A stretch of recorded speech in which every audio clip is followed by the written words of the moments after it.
Last year on Halloween, I was just sitting on my couch with a bottle of whiskey, watching sitcoms. My porch lights were off with a sign that read, "Sorry, no candy." I was laying on my couch about to pass out when I suddenly heard a knock on the door. I immediately jolted up, not because of the sound startling me, but because out of nowhere the feeling of dread and anxiety washed over me. It was 11 p.m. There was no need for anyone to knock on my door. Feeling lazy, I checked the security camera on my phone. I couldn't believe my eyes. So I quietly walked over to my front door, and with each step I took, my heart rate increased a beat. I stood several feet away from the door, debating whether or not to answer it. Then I heard a faint voice that sent chills down my spine. "Emma, are you home?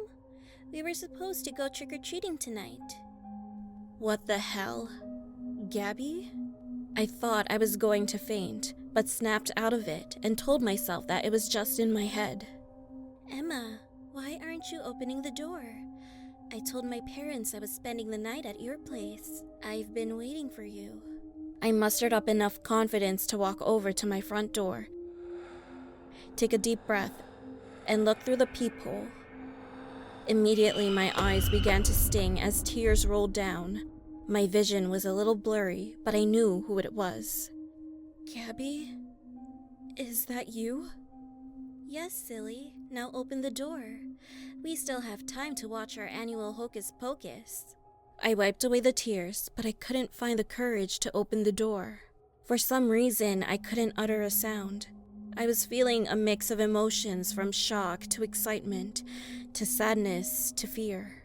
"Emma, it's getting cold. Stop playing games and open the door." I made up my mind. This was the moment I had been waiting for. It was absurd, yes, but that was my best friend. Hold on.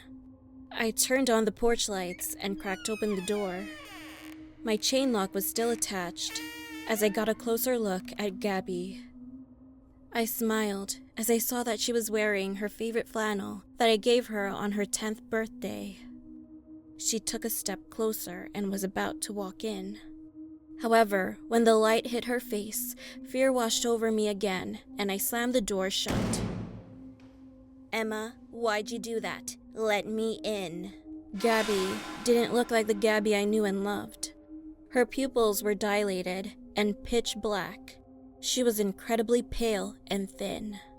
"Emma, hurry up. I think someone's coming." "I don't know who you are, but you're not my Gabby. Please leave." "What are you talking about? You sound scared. I just want to give you a hug. Open the door." "Get out, please, before I call the cops." "I'm sorry." "Emma." I called the police, and immediately after hanging up, the knocking stopped. I looked out the peephole again, and she was gone. Halloween used to be my favorite day of the year as a child. Now I do all I can to avoid it. On this particular Halloween, I didn't even want to exist. It had been 10 years since my childhood best friend went missing after trick-or-treating with me. I'm not sure if I was hallucinating that night, but after talking to a few people and posting on Reddit, people believe that what I saw was a black-eyed child. I am convinced that my childhood best friend turned into one. I just want to know how and why.